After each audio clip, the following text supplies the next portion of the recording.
personnalité. Bonsoir, Jarlix. Et je suis trop content que tu sois là. Comment tu t'appelles? Jean-Bernard? Mec, Jean-Bernard, pourquoi tu me regardes? C'est le mec le plus excentrique du monde ici. Non mais c'est même très bien. Oui, regarde comment je suis sapé. Tu crois que tu veux me moquer de toi? Bah non, bah voilà, regarde, j'ai un pantalon de la pétanque, Darling Comedy Club. Là c'est marqué, j'ai pas un gros beat, c'est le t-shirt qui est mal foutu. Parce que ça c'est ma fille qui est adolescente qui me l'a donné pour mon anniversaire de mes 40 ans. Elle m'a dit, toi t'es trop beau gosse, qu'est-ce que tu fous là? Tu vois, ils font exprès, ils mettent des gens stylés au premier rang pour foutre la honte aux gens. Bon. Elle fait, j'espère, vas-y, mets ça n'importe où, hein. T'inquiète. On est bien là. On va faire semblant que... C'est comme l'épée de fouf, tu vois, t'es là. Allez, oui, ça arrive, et tu fais genre... Parce qu'il y a des Anglais, toi, là. Yes, Charlie. Les Anglais, ils font ça. Il y a un pet de fouf dans le truc, ils vont pas dire « Oh, t'as fait un pet de fouf !» Ils vont dire « T'inquiète, Charlie, je vais réallumer toutes les bougies, y a pas de problème. » C'est des gens qui sont stylés, quoi. Ils rallument la bougie. Qui a vu l'Eurovision, l'Eurovision cette année? Son chien a passé ça à la télé, personne ne regarde. Mais c'est vrai. J'ai regardé ça 5 minutes et moi faire du stand-up c'est comme l'Eurovision. Tu vois, il y a un moment, il y a quelqu'un avec des griffes comme ça dans une boîte, tu tournes la tête, il y a un mec, il n'y a pas de t-shirt, il y a juste des manches vert fluo. Et tu sais pas si c'est la même chanson, c'est une con. Bon. Pourquoi je disais ça? Tu vois ce que t'as fait, t'as tout cassé. Toi t'es stylé, toi t'es le cousin d'Elton John, toi t'es pet de fous, ok. Oui, ce soir il y a un mec là qui va jouer, c'est un sniper de la blague. Petit truc, quand il est pas sur scène. Quand il est sur scène, c'est moyen. Mais en dehors de la scène, c'est un mec, on était là l'autre jour, vous avez vu Kevin qui a fait la chauffe? Oui. Kevin, bon, on a tous un pote appelé Kevin qui n'a pas inventé l'eau chaude. Kevin il dit les gens, parce que je suis un peu autiste sur les bords, machin. Voilà, les gens ne comprennent pas trop, c'est un truc d'autiste et tout. Et là, il y a le mec en question, il fait c'est surtout un truc de fils de pute. Voilà. Moi, ça m'a fait rire, tu vois, vous non, mais moi, ça m'a fait rire. Et moi, je viens d'une famille. Ne cherchez pas le sens, ne vous inquiétez pas. Il y aura une lupiote tout à l'heure et je partirai. Il a dit quoi au début? Ils sont fous, on comprend rien, c'est pas grave. Et donc, oui, je viens d'une famille de gens très intelligentes qui font des trucs stupides. Et qui ont... Des gens très intelligents qui font des bêtises ou qui n'ont pas de chance dans la vie. Et je dis, mais tout est vrai.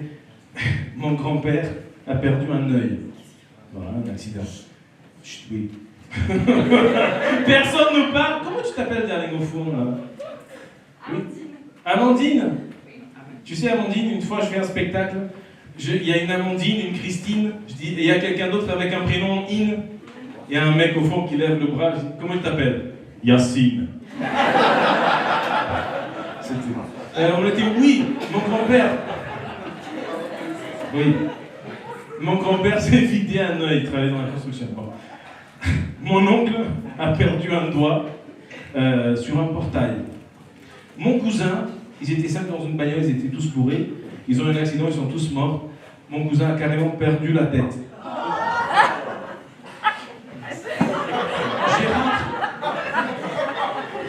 Comment tu t'appelles? Antoine, toi t'es l'humour noir, c'est ça plus. Et lui il est un peu comme ça le mec, je lui dis non mais franchement je sais pas trop comment tourner ça, parce qu'il y a un qui perd l'œil, l'autre qui perd le doigt, mon cousin qui perd la tête, il me fait, toi par exemple tu pourrais perdre 20 kilos. Et mais lui vous allez le voir, on dirait qu'on a déterré pour la Toussaint, on a oublié de le remettre. Vous allez le reconnaître peut-être. C'est vrai. T'as rien dit d'autre d'intéressant, non? C'était juste ça. Non, il fait genre que c'est pas lui. Sinon, oui, ma famille, des gens très intelligents. Moi, par exemple, je vais créer un groupe de musique, on va s'appeler les Darons Sacoche. Les quoi? Antoine, je t'aime. Antoine, t'es merveilleux. Les Darons Sacoche, parce que Moi j'ai 40 ans, j'ai plus rien à perdre, tu vois. Je me suis déjà reproduit, j'ai 2 enfants. Évidemment, ils se foutent de ma gueule, c'est très bien. En plus, ma fille qui m'a offert ce pull, elle a payé avec l'argent de la pension alimentaire que je donne à sa mère. Tu l'aimes l'ironie du destin? Tiens ça dans ta gueule, mon vieux. Tranquille. Bon, j'ai refait ma vie, très bien. Oui. Tu veux participer toujours? Tu sais, dans mon bled, pas dans mon bled, mais dans le petit village à côté de là où je viens, je suis portugais, pour ceux qui ont besoin. Il y avait un truc qui faisait une minute de silence, une minute de silence, et là, il y avait un sourd. Il savait pas. Et il a lâché une de ses caisses. T'imagines le Bataclan? Oui, on va faire une minute de silence pour le Bataclan. Là, ça c'était bien. Pourquoi je dis ça, Antoine? Je sais pas non plus. Hein. Non mais j'ai refait ma vie. Et j'ai 3 chiens. Vivants qui meurent. Ouais. Ça marche jamais, c'est bon. Mais si tu voyais ton chien bouffer de la merde à l'extérieur et venir la vomir à l'intérieur, tu dirais pareil. Mais bon, c'est pas la question. Puis tu l'as fait ton chien aussi? T'en dis pas? Elle m'explique, j'en ai pas, je n'ai pas 2 chiens. La particule en, donc j'en ai pas, ça veut dire que je participe du subjonctif. Ah là là. Et donc, oui, je fais ma vie, et ma femme actuelle avait dans le jardin un scooter dont elle ne se servait plus. Ça faisait des années, c'est pas sympathique, 125. Je lui ai dit, bon, il faut le vendre. Ça te fait comment je t'appelle? Toi et Antoine, vous êtes mes darlings. T'as fumé, c'est pas possible. Moi j'ai fumé, moi. Moi j'ai fumé. Et toi, comment tu t'appelles, toi? Ah, quand il y a du truc, toi tu peux mettre un petit coup de tatane aussi, hein? Moi j'ai fumé. On a fumé tous les deux. Oui, j'ai fumé, moi je suis... Et ce qui est bien avec moi, c'est que je sors et ça continue. Je vais par là, et s'il y a quelqu'un devant moi, je continue à parler. Bon, de quoi je parlais? Oui, je fais ma vie à scooter. Depuis longtemps. Depuis longtemps. Je dis, il faut le vendre. Elle m'a dit, ok. Elle a du mal à jeter des trucs. Je dis, il est en train de pourrir, on va le vendre. Elle me dit, vas-y, démerde-toi. Je fais venir un mec à la maison, faire tourner le scooter. Il arrive, il met une nouvelle batterie, il fait le truc, il fait ce qu'il faut pour que ça tourne. Et chérie, ça tourne, je vais le vendre. Le mec m'a pris 250 balles. Ok, très bien. Je fais venir quelqu'un, ouais, je vous donne 500 €. Elle me fait, non. Non, je veux au moins 1000 €. Je suis en train de voter en même temps, c'est compliqué. Non, c'est loupé. Bon, je veux 1000 €. Je dis, chérie, t'as vu le produit en question? Il dit, oui, ça vaut, regarde à combien ça se vend. Mais c'est des vintage, ils sont neufs, ceux qui vendent à 2000. Non, 1000 €. Donc 2 ans après, qu'est-ce que j'ai fait? J'ai fait venir un mec à la maison pour le réparer, pour remettre une batterie, pour faire tourner le truc, pour le vendre. Absolument. Un mec est venu. Il a... c'est très drôle. Pour moi, pour lui, non, parce qu'il a essayé le truc. Alors il faut savoir que les pneus étaient crevés et l'accélérateur ne revenait pas à la position, genre, tu accélères, tu lâches, pilote automatique. Je dis, non mais ça tremble un petit peu sur les virages, mais c'est parce que le pneu est crevé. Donc il arrive, bon, c'est le truc, il est pourri, je vous propose 500 €. Il me dit, j'ai un budget entre 400 et 500 €. Je dis, écoutez monsieur, on va parler à madame. Elle était en train de tricoter, tranquille, comme ça. Et je dis, regarde, monsieur, il propose 500 €. Comme ça. Donc, non. Et donc, je dis, bon, je vais jamais arriver à le vendre, je vais le réparer pour de vrai, pour rouler moi. Donc, je l'emmène chez Piaggio. Piaggio, ils disent, je dis, il faut oublier, Antoine, accroche pas, c'est la partie drôle, ça. Je vais parler à Antoine.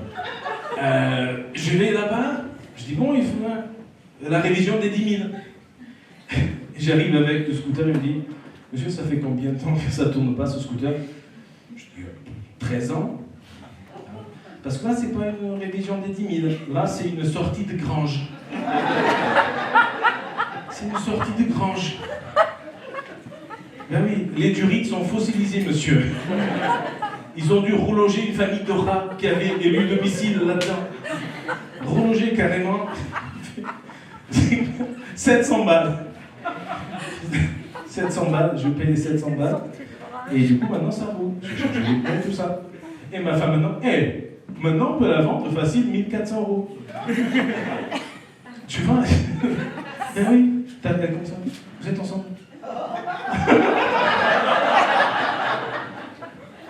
Hein? Vous êtes là? Vous vous connaissez ou pas? Oui. On se connaît. Non, ça, il la regarde. Pas aussi bien qu'on pourrait se connaître, peut-être. Il est emmerdé maintenant, Antoine. Non, t'es bien, t'es tranquille. Et du coup, ouais, tout le compte fait, j'ai vu passer. Ah, vous savez pas, mais vous êtes en présence d'un mec, attention, vous n'étiez pas au courant, vous venez voir le stand-up, machin, mais vous êtes devant quelqu'un qui a maintenant le droit de conduire un scooter en 125.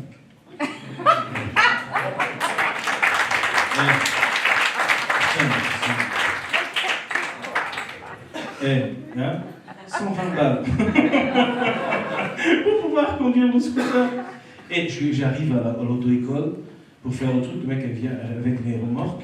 La remorque, il ne peut prendre qu'une remorque à la fois, il a pris une seule remorque, mais avec plein de scooters dedans. Il sort les scooters, on était 6. Tu vois, les scooters, c'est comme des poneys. Tu vois, c'est moi qui fume. Tu rigoles à ça, c'est moi qui fume. Et moi, j'ai eu la sensation que les scooters m'ont regardé d'un air un peu, tu vois, on était 6. Tu vois, le scooter qui commence à reculer tout seul, tranquille. Tu sais, à l'école, quand tu faisais les équipes et tu voulais pas jouer dans l'équipe du nul, et tu faisais genre d'être le dernier à être choisi, c'est comme à l'armée. Quelqu'un est allé à l'armée? Ici, rien à voir. Personne n'a jamais été allé à l'armée? Ah, toi, t'es allé à l'armée. En plus, t'es le cousin de Jérôme le commandeur. Je l'ai vu tout à l'heure, il faut que je ne parle. T'es allé à l'armée? Et quand il faut un volontaire, qu'est-ce que les gens à l'armée font? Savoir si on parle anglais pour nettoyer les chiottes.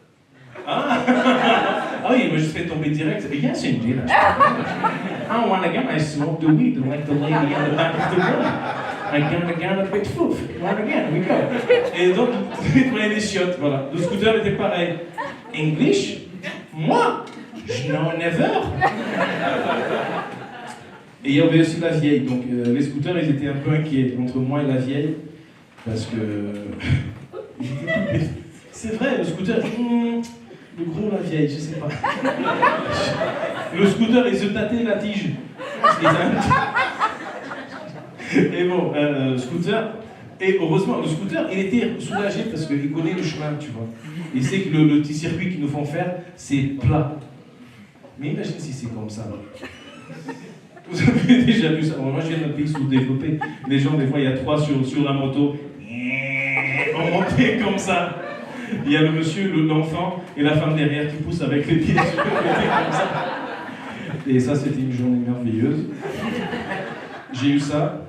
Et l'autre jour, il y a une bande de gens, comment il s'appelle? Dominique, qu'est-ce que tu fais dans la vie, Dominique? Psychologue en prévention.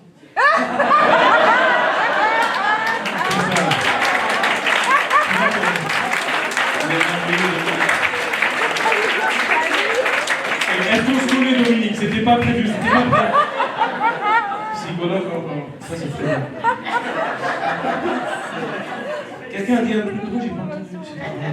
T'as dit quoi? Non, pas toi, toi. Non, t'as rien dit? Ah non, mais. Ah, t'as répété? Non, bah, mais toi t'as rigolé, elle a répété, t'as rigolé. T'as pas rigolé? Et tu t'appelles comment toi? Attends. Ah oui, Antoine, j'avais pourquoi? Antoine? C'est qui Nadia? C'est toi? Elle est où Nadia? Qu'est-ce qu'elle fout Nadia? C'est là Nadia!